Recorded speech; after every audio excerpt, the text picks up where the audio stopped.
أول ما دعت الرسل إليه هو توحيد الله. فإن الرسل من أولهم إلى آخرهم بعثوا إلى أممهم يأمرونهم بعبادة الله وحده لا شريك له. وأما الشرط السادس وهو الانقياد،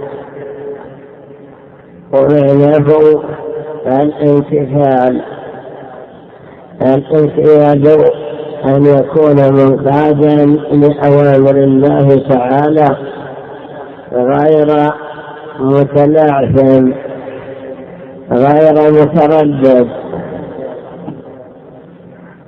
فعلامة الموحد الصادق أنه كلما أمر بعبادة وكلما عرف عبادة فإنه ينقاد لها ويمتثلها ولو كانت ثقيلة على النفس. ودليل ذلك ما حصل للصحابة رضي الله تعالى عنهم، فقد اشتهر عنهم أنهم ينقادون لكل صغير وكبير من أوامر الله تعالى ويمتثلون ما أمروا به ولا يترددون، بل يبادرون لأوامر الله سبحانه. هذا دليل على أنهم قد اطمأنت قلوبهم بالإيمان، فبذلوا أموالهم وأنفقوها في سبيل الله لما هاجر إليهم المهاجرون الذين ليس معهم أموال، حرصوا على مواساتهم وعلى إعطائهم من أموالهم، حتى استأذن بعضهم أن يطلق إحدى زوجتيه ليتزوجها أحد المهاجرين.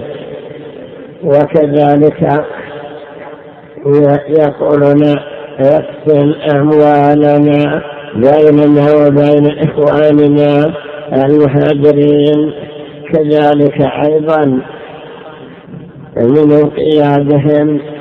انقيادهم للغزو، ولو كان في ذلك قتلهم وإنهاك أرواحهم، يعلمون أنهم إذا قتلوا في سبيل الله فإنهم أحياء عند ربهم يرزقون، فتهون عليهم حياتهم إذا علموا أن فيها سعادتهم. قال الله عز وجل: ومن يسلم وجهه إلى الله وهو محسن فقد استمسك بالعروة الوثقى، أي بلا إله إلا الله، وإلى الله عاقبة الأمور. ومعنى يسلم وجهه أي ينقاد وهو محسن موحد. ومن لم يسلم وجهه إلى الله ولم يك محسنا فإنه لم يستمسك بالعروة الوثقى، وهو المعني بقوله عز وجل بعد ذلك: ومن كفر فلا يحزنك كفره، إلينا مرجعهم فننبئهم بما عملوا. فلا وربك لا يؤمنون حتى يحكموك فيما شجر بينهم ثم لا يجدوا في أنفسهم حرجا مما قضيت ويسلموا تسليما.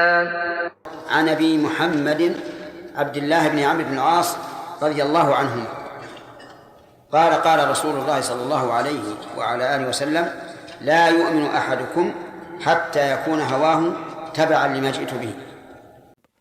وما كان لمؤمن ولا مؤمنة إذا قضى الله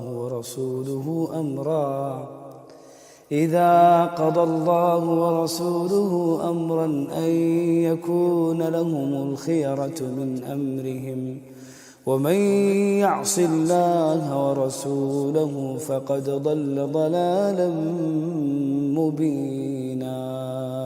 فإن لم يستجيبوا لك فاعلم أنما يتبعون أهواءهم ومن أضل ممن اتبع هواه بغير هدى من الله إن الله لا يهدي القوم الظالمين